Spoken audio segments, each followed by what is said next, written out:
জানিস উদ্দেশ্য কি? বললে 500 টাকার বিরিয়ানির প্যাকেট দিবে। হাসি নয়, এখান থেকে কি পেলেন, কি পাচ্ছেন, কিসের গন্ধ পাচ্ছেন? তার কাছে শিক্ষা না থাকার কারণে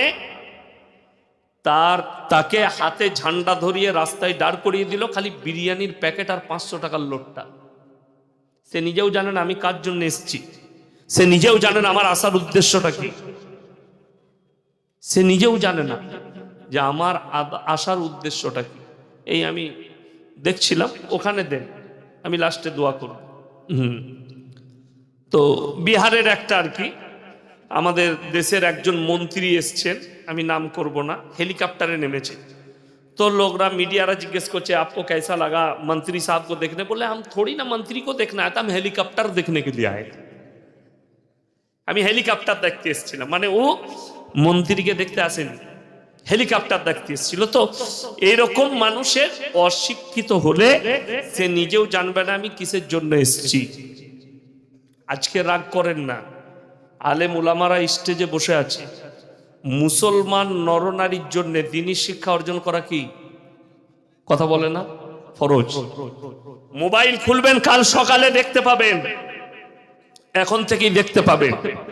আমাদিকে মাদ্রাসায় পড়া মৌলবীদিকে লোকে মূর্খ বলে, তো কথা বলে না, এরা স্কুলে যায়নি। আমি আল্লাহর কসম খেয়ে বলছি, যে কোনো বাপের বেটা নাস্তিককে আমাদের সাথে বসিয়ে দেন, পায়খানা ঘর খুঁজে বেড়াবে। আপনারা একজনের নাম জানেন, যারা ফিল্ম দেখে তারা নাম জানে, জাবেদ আখতার বলে একটা আর্টিস্ট আছে, নাম শুনেছে? জাবেদ আখতার। সে নিজেকে নাস্তিক বলে। আজকে একজন আমাদের দ্বীনি দায়ী মুফতি আপনার সামাইল নাদবি, অল্প বয়স, এরকম যুবক হবে, বয়স খুব সুন্দর দেখতে, এরকম মাথায় পাগড়ি, তার সঙ্গে বাহাস হয়েছে আজকে। বাহাস মানে তর্ক। তো এত সুন্দর উত্তর দিয়েছে তাকে, জাবিদ আখতারকে কুত্তা বানিয়ে ছেড়ে দিয়েছে। গোটা ভারতবর্ষ দেখেছে, জোরে বলুন সুবহানাল্লাহ। এটা কোনো ইউনিভার্সিটির ছাত্র নয়, নাদওয়াতুল উলামার ছাত্র, একটা মাদ্রাসার ছাত্র। তো যারা মনে করেন আমাদের ভাড়ে কিছু নাই, আমি আপনাকে চ্যালেঞ্জ দিলাম, যদি আপনার কোনো বাপের বেটা নাস্তিক থাকে একবার বস করিয়ে দিবেন আমাদের মতো যে কোনো মৌলবীকে, তাকে পায়খানা ঘর খুঁজতে বাধ্য করে দেবো। ও পালাবার রাস্তা পাচ্ছিল না, এর কাছ থেকে বেরিয়ে কতক্ষণ পালায়, লাস্টে না জবাব হয়ে বলছে हम भी मुफ्ती साहब लोगों के साथ बिरयानी खाएंगे। हम बोलो आप आया लाइन पटरी पे चले आए। এরপর সোজা রাস্তা পেয়েছে। বলছে এই রিলিজিয়ন যে পৃথিবীটা চলছে এটা অটোমেটিকলি চলছে, এটা নাস্তিকদের কথা। আমরা সব নিজেই জন্ম নিয়েছি, নিজেই মরে যাব, পৃথিবীটা নিজেই চলছে, এটা হচ্ছে নাস্তিকদের যুক্তি। আমি যদি তার কাছে থাকতাম, তাকে খালি একটা প্রশ্ন করতাম, আমি তাকে জিজ্ঞেস করতাম আপ कैसे आए? বলে গাড়ি में बैठ के आए। আমাকে জিজ্ঞেস করতো आप कैसे आए? तो আমি বলতাম मैं कलकत्ता पहुंचा और पहुंचकर देखा कि कोई प्लेन नहीं है मुंबई आने के लिए। तो मैं सोचने लगा कि मुंबई कैसे जाऊं। तो फिर मैंने देखा आसमान से कुछ लोहा वगैरह सब गिर गया और ऑटोमेटिक एक तो प्लेन बन गया, मैं बैठ के आ गया। আমাকে কি বলবে, অটোমেটিক কোনোদিন একটা প্লেন তৈরি হয়? কথা বলে না।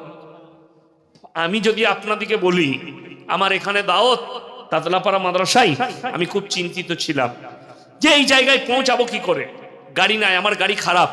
তো আমি দেখলাম আসমান থেকে কিছু লোহা লাকড় পড়লো, একটা গাড়ি তৈরি হয়ে গেল, স্টার্ট হয়ে গেল, কোনো ড্রাইভার নাই, আমি চেপে আপনাদের এখানে চলে এলাম। লোকে হাসবে না আমাকে পাগল বলবে? হাসবে আর পাগলও বলবে যে মিথ্যা কথা বলছে, পাগল। সামান্য একটা গাড়ি মেকানিক ছাড়া যদি তৈরি না হয়, ড্রাইভার ছাড়া যদি পরিচালিত না হয়, এত বড় কায়নাত, দিবা রাত্রি, চন্দ্র সূর্য গ্রহ তারা নক্ষত্র কেউ যদি পরিচালনা না করে কেমন করে চলতে পারে? জোরে বলুন না সুবহানাল্লাহ। এই উত্তরটা তুমি খালি দিয়ে দাও। আর যদি বলো না অটোমেটিক চলছে, তাইলে তুই অটোমেটিক জন্ম লিচিস, তোর বাপ তোকে জন্ম দেয় না। কথাটা বুঝতে পেরেছেন না পারেন? বাপের সাথে জন্ম দেওয়ার সম্পর্ক কি যদি বলেন, বিজ্ঞানকে জিজ্ঞেস করুন, সায়েন্সকে জিজ্ঞেস করুন, আর কোরআনকে। সূরা দাহার, কোন সূরা বললাম? দাহার। এটা জাবির আক্তারের শোনা দরকার আছে। হালাদালাল ইনসানি হিনুম মিনাদ দাহরি লাম ইয়াকুন শাইয়াম মাযকুরা। হে আমার নবী, বলে দাও, তোমাদিকে দুনিয়াতে পাঠাবার পূর্বে পৃথিবীতে তোমাদের কোনো কালচার ছিল না। আমাকে জন্ম দিয়েছে আমার বাপের নাম মোল্লা শওকত আলী মাজাহিদ। মায়ের গর্ভ থেকে জন্ম নিয়েছি, কিন্তু জন্মটা শুধু আমার মায়ের দ্বারাই হয়নি। স্বামী এবং স্ত্রী একত্রিত করে এক ফোঁটা পানি নিক্ষেপ করেছে স্ত্রী জরায়ুতে। বাকি সমস্ত কাজ হচ্ছে আমার আল্লাহর। জোরে বলুন সুবহানাল্লাহ। বাকি কাজ আমার। তোমরা শুধু স্ত্রী জরায়ুতে পানি নিক্ষেপ করো, বাকি সব কিছু আমার। আর আল্লাহ কোরআনে বললেন, আমার পরিবারে কেউ জানতো না। আমার কটা ভাই জানেন? আমরা 4 ভাই। ক ভাই? 4 ভাই। আমি খালি বক্তা, আমি খালি এই লাইনে আছি। আর একজন আমার সাথে পড়েছে মাদ্রাসায় কাফিয়া পর্যন্ত, মেজো ভাই, কিন্তু সে একটা কোম্পানিতে চাকরি করছে, আল্লাহ তাকে কবুল করেনি। তো আমার পরিবারে কেউ জানতো যে ইয়াসিন বলে একটা ছেলে জন্ম হবে মৌলভী শওকতের, সেও বক্তা হবে? কেউ আগে জানে? আপনাদের মধ্যে এখানে কেউ জানেন যে আমার একটা ছেলে হবে মাস্টার হবে, ডাক্তার হবে, না চোর হবে? কেউ জানেন? আল্লাহ কোরআনে এটাই বললেন, তোমাদিকে পৃথিবীতে পাঠাবার পূর্বে পৃথিবীর বুকে তোমাদের কোনো কালচার ছিল না, কোনো কালচার নয়। আমার বন্ধুগণ, আমার ভাই, সবাই নিয়ত করুন, আজ থেকে আমরা ইলম হাসিল করব, বলুন ইনশাআল্লাহ। প্রত্যেকটা মুসলমান নরনারীর জন্য দ্বীনি শিক্ষা অর্জন করা ফরজ। আজকে দেখুন, স্কুল বেড়েছে না বাড়েনি? বেড়েছে। মাদ্রাসা বেড়েছে না বাড়েনি? কলেজ ইউনিভার্সিটি বেড়েছে না বাড়েনি? শিক্ষা অনেক বেড়েছে। বেড়েছে না বাড়েনি? দামি দামি কনভেন্ট হচ্ছে, কেউ মিশনে দিচ্ছে, কেউ ইংলিশ মিডিয়ামে দিচ্ছে, দামি দামি, যার যেরকম পয়সা সে সেরকম স্কুলে। আল্লাহর কসম খেয়ে বলছি, মাদ্রাসা বেড়েছে, স্কুল বেড়েছে, মিশন বেড়েছে, একাডেমি বেড়েছে, শিক্ষা বেড়েছে। আদর্শ কিন্তু শেষ হয়ে গেছে। আদর্শ আর আছে? নাই। আমার 39 বছরে পা দিলাম। কত বললাম? 39। আমার বয়স যদি 39 হয়, আমার বয়সী যারা আছেন 40-এর কোঠায়, আমরা যখন স্কুলে গেছি, জীবনে জানতাম না শিক্ষক দিবস কোন দিনটা। ঠিক বলেছি না বলিনি? কিন্তু আমার শিক্ষক দিকে জিজ্ঞেস করে আসুন যে ইয়াসিন সাহেব আপনার কেমন স্টুডেন্ট ছিল, বিয়াদব না আদব পালা? আমি শুধু নয়, আগেকার ছাত্ররা মাস্টার দিকে কতটা রেসপেক্ট করত, এটা ভেবে দেখুন। আর এখন শিক্ষক দিবসের দিনে ম্যাডাম, মাস্টার, স্টুডেন্ট, ছাত্রী স্কুলে ডিজে লাগিয়ে ড্যান্স করছে। ঠিক বললাম না? তাইলে শিক্ষা আছে, আদর্শ শেষ করে ফেলেছি আমরা। দুঃখটা ওইটাই। আগেকার যুগে স্কুলে আমাদেরকে মারলে আমরা ভয়ে বাড়িতে বলতাম না মাকে যে আজকে মাস্টার মেরেছে। কেন? মা আর একবার মারত। ঠিক বললাম না ভুল বললাম? বাপকে এসে বলতাম না আমাকে মেরেছে, আর একবার মারত। আর এখন একটা ছোট্ট ছেলে বদমাশি করেছে, মাদ্রাসার একটা শিক্ষক একটু ধুমকি দিয়েছে, 4 দিন কামাই করেছে, একদিন এসে 4 দিন কামাই কেন করলি, যা চিঠি লেখে নিয়ে আই, তোর কি হয়েছিল? বাপ এসে বলছে, মাদ্রাসা কি তোমার বাপের নাকি? ছেলে যাবে পারবে, আসবে না আসবে, তো তোর ছেলে গরু হবে না, তাকে গরু হবে? আমি লেখেলেন, সেই ছেলেটা অমানুষ তৈরি হবে, অমানুষ। যেহেতু তুমি অমানুষ, তুমি এসে চার্জ করছো শিক্ষককে। ছেলেকে যদি এক চর মারে, জানবেন ওই উস্তাদটা দোয়া দিয়েছে আপনার ছেলেকে, আপনার জানাই নেই। আমি গুজরাটে যখন বৈঠক শোনাই, আমার সাথে একটা নয় 350টা ছেলে বৈঠক শোনাচ্ছিল। কটা বললাম? 350। আমি যে মাদ্রাসায় পড়েছি এ বাবু জানে, এ কান্থারিয়ায় পড়েছে। এই যে মাদ্রাসায় পড়তো আমার থেকে বেশি ছাত্র কান্থারিয়া, 5,000 ছাত্র ছিল, এখনো আছে। আর আমি যে মাদ্রাসায় পড়তাম সেখানে 2,500 ছাত্র, কাফলেতা, বিখ্যাত মাদ্রাসা কিরাতে। তো 350 ছেলে শোনাচ্ছে। বিহারের একটা ছেলে এত ভালো হাফেজ, শোনাতে শোনাতে খালি একটা মিস্টেক গেছে, তাকে বেতে ছড়িতে 100 ছড়ি মেরেছিল দুদিকে। ক ছড়ি বললাম? 100 ছড়ি। সেই ছেলেটা জীবনে প্রতিবাদ করেনি, জানেন? এখন আমি শুনতে পাই, এখন কথা হয়। একদিন দেখা হলো আপনার মুম্বাইয়ে, বললাম भाई क्या करते? बोले बिहार के एक मदरसा है भागलपुर में, मैं बुखारी पढ़ाता, बुखारी शरीफ पढ़ाई, मुहद्दिस। সেই ছাত্র কেন জীবনে প্রতিবাদ করেনি? শিক্ষক মেরেছে আমাকে ভুলের জন্য, জানেন? ওই ছাত্রর যে জায়গাগুলো কি, এটা মেয়েরা দিয়েছে, ওদের দোয়া লাগবে না, ওদের যা জিনিস আছে ওরা নিজেরাই দোয়া করে নেবে। ছাড়ো, যাও, মেলা ঘুরলে দোয়া হয়ে যাবে। যাই হোক, লাস্টে করে দেবো, নাহলে ওরা রেগে পালিয়ে যাবে, তাই না? লাস্টে করবো, ডোজু দিয়ে যাও। চলুন, আমি যেটা বলছিলাম যে আপনার সন্তানকে যদি মানুষ করতে চান, জ্ঞানী করতে চান, সন্তান যদি মাস্টার হোক, শিক্ষক হোক, গুরুজনের নামে অভিযোগ করে, সেটা শুনবেন না, সেটা শুনবেন না। আমার মেয়ে এসে একদিন বলল, আব্বা প্রজেক্ট জমা দেওয়া হয়নি, মাস্টারকে ভয় লাগছে, মাস্টার অনেক ছেলে জমা লাইনে দেরি হয়েছে বলে। আমি গেলাম, মাস্টার খেতে খেতে উঠে এলো, আমাকে বলছে হুজুর কি হয়েছে স্যার, কি হয়েছে? আমি বললাম মেয়েটার প্রজেক্ট জমা হয়নি। ও ভয় যে আমাকে দেখালো যে আপনার মেয়ে 6 মাস থেকে প্রজেক্টটা জমা দেয়নি। আমি মাস্টারের সামনে বললাম যে দ্বিতীয়বার তোমার এই ভুলটা আমি যেন শুনতে না পাই। আমি নিজের মেয়েকে বললাম, আমি বললাম স্যার ও ভুল করেছে, অন্যায় হয়েছে ওর। বলছে না স্যার এরকম বলবেন না হুজুর। আমি বললাম না, আমি মেয়েকে ডাঁটলাম মাস্টারের সামনে। কেন? সে আমাকে সম্মান করে কিছু বলবে না, আমার মেয়ে সাহস পাবে আরো বড় অন্যায় করার। সে আগামীতে করবে, জানে আমার বাপ এলিয়ে এরা ছেড়ে দিবে। ওই জন্য আমি ডাঁটলাম যে এরপর জীবনে তোমাকে স্কুলে পড়তে দেবো না, আমি ছাড়িয়ে দেবো। এরকম বিয়াদবি করলে আমাকে যেন স্কুলে যেতে না হয়। সেই মেয়ে আর জীবনে ভুল করবে না। আর আপনি যদি মেয়ের হয়ে কি হয়েছে কি জমা লিবেন না কেন, সেই মাস্টার আপনার ভয়ে জমা লিবে, আপনার মেয়ার মানুষ হবে না, অমানুষ তৈরি হবে। এটা লিখে নেন, অমানুষ। আমার হেডমাস্টার এখন যিনি আছেন, প্রবীর বাবু নাম, স্কুলে যতগুলো মাস্টার আছেন আমাকে কেউ পড়ায়নি, একমাত্র প্রবীর বাবু পড়িয়েছেন, এখন উনি হেড হয়েছে। সেদিনে গেলাম, এগিয়ে এলো, ভালো আছেন বাবু? আমি বললাম ভালো আছি স্যার, আপনি ভালো আছেন? বলে আমি তো তোমার আর তোমার বাবার প্রোগ্রাম আমি দেখি, আমাকে মোবাইলে দেখালো, এত মোবাইল খুললি তোমার আর তোমার বাবার প্রোগ্রাম। হিন্দু ব্যক্তি, মাস্টার, খুব ভদ্র, অমায়িক, আমার জীবনের মাস্টার। তিনি কেন সম্মান করে জানেন?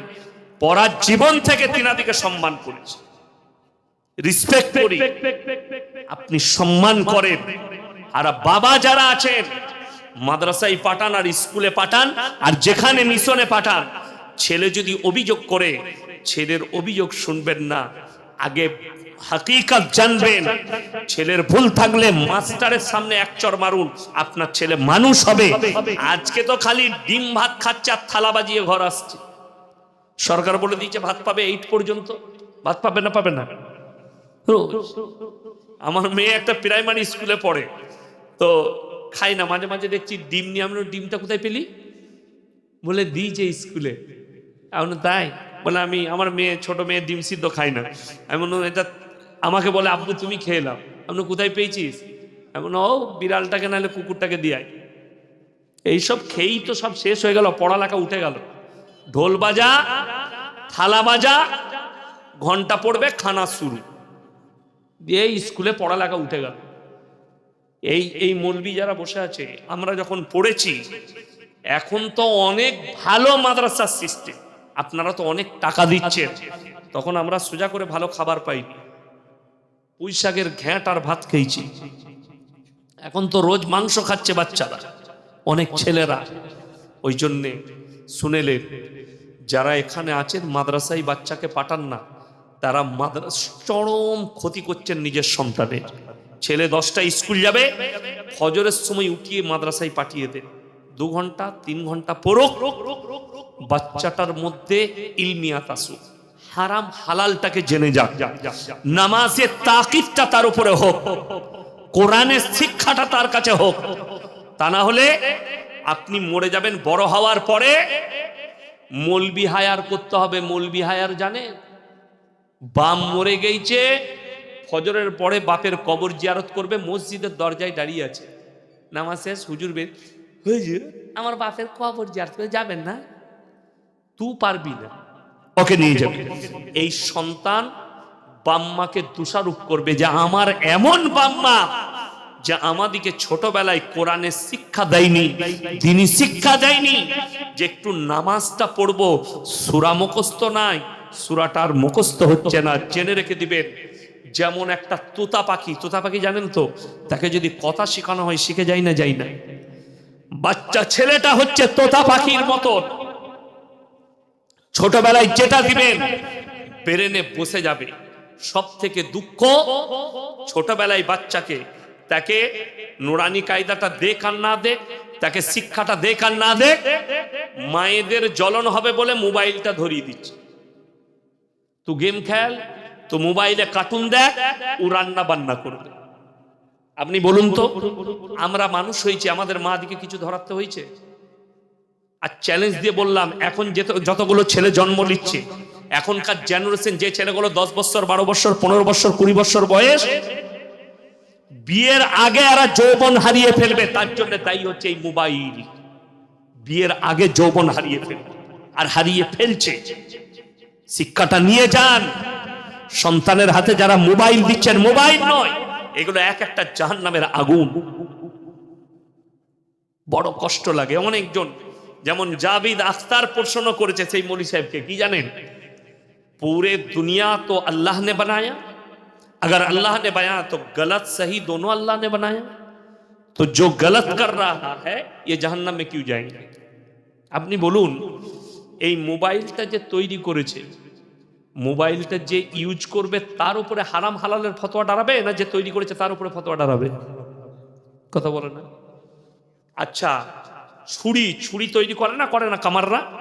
তো ছুরিটা তৈরির পরে, ছুরিটা আপনি বাড়িতে গরু জবাই করার জন্য নিবেন, মুরগি জবাইয়ের জন্য নিবেন, কোনো ডাল কাটার জন্য, আপনি নিয়ে যদি মানুষ কাটেন, তো কামারের দোষ কি হলো?